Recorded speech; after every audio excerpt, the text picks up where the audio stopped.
मशाइर साहब, अगर थोड़ा सा मैं आपको पीछे ले सकूं तो आर्मी चीफ ने जो खिताब किया था, उन्होंने ओवरसीज पाकिस्तानियों से, उन्होंने दो कौमी नजरिए से अपनी बात का आगाज किया था। उस वक्त से जो आप कह रहे हैं ना कि निशाना इनका पाकिस्तान और उनकी सोच है, तो इनके पीछे क्या हिंदुत्व और आरएसएस हैं जो ये चाहते हैं कि हम पाकिस्तान को किसी तौर टारगेट करें? क्योंकि पहलगाम वाक़े को बुनियाद बनाकर जो इक़दामात ये उठा रहे हैं, ना सिर्फ खुद इनके अंदर से आवाजें उठ रही हैं, बल्कि बैनुल-अक़वामी सतह पर ये बावर किया जा रहा है कि इसको बुनियाद बनाकर पाकिस्तान में जारियत की जा रही है। जो आपने कहा कि पाकिस्तान इनका टारगेट है।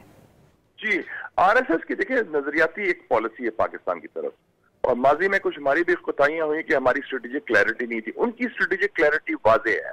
मैं कहता हूं उनकी 3D स्ट्रेटजी है: डीमोनाइज पाकिस्तान, डैमेज पाकिस्तान, डिस्टेबलाइज पाकिस्तान। और आपको मालूम होना चाहिए कि जो मोदी का हिंदुस्तान है उसमें अखंड भारत का नक्शा चिपका हुआ है लोकसभा के अंदर, और अखंड भारत में वो म्यांमार, अफगानिस्तान, पाकिस्तान और कुछ सेंट्रल एशिया की रियासतों को भी शामिल करते हैं। तो उनके ये अज़ाइम है, जैसे इसराइल का है ग्रेटर इसराइल, एरेक्स इसराइल, तो इनका अखंड भारत है, ग्रेटर इंडिया। तो इनकी जो सोच है, और यही सोच कायदे आज़म ने 90 साल पहले देखी थी, जिसकी बुनियाद पर दो कौमी नजरिया हुआ कि हमारा इनसे गुजारा नहीं हो सकता, क्योंकि ये सिर्फ हमें गुलाम बनाना चाहते हैं।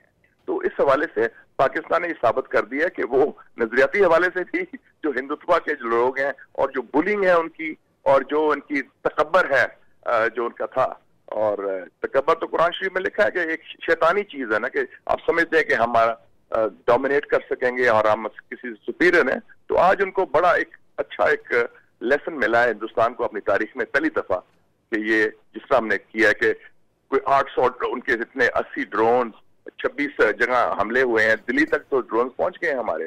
तो और क्या रह गया हिंदुस्तान का? और इतनी जो बातें करते थे कि हमारा इजराइल का है टेक्नोलॉजी या रशियन टेक्नोलॉजी है, वो सारी खत्म हो गई है। और एक और बड़ी अच्छी बात हुई है, मैं समझता हूँ कि चाइनीज टेक्नोलॉजी ने फतह कर दिया है मगरबी टेक्नोलॉजी को। ये भी एक नई तारीख हो गई है, और एक मेरे ख्याल टर्निंग पॉइंट है 21st सेंचुरी की मिलिट्री टेक्नोलॉजी में।